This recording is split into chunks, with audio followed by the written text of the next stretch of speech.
Darating man ang sitwasyon o panahon sa ating dalawa na hindi mo na ako mahal, sabihin mo sa akin, huwag kang magloko at huwag kang maghanap ng iba.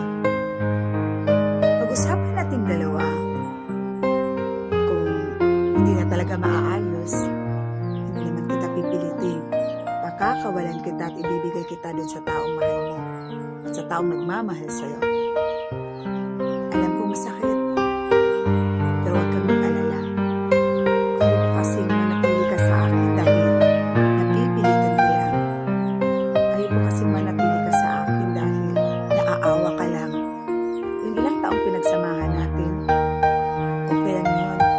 Kaya patuloy mo akong sasaktan dahil hindi mo na ako mahal.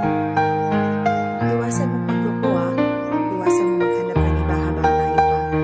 Dahil kung masakit na mawala ka, mas masakit kung nagloko ka na tayo pang dalawa.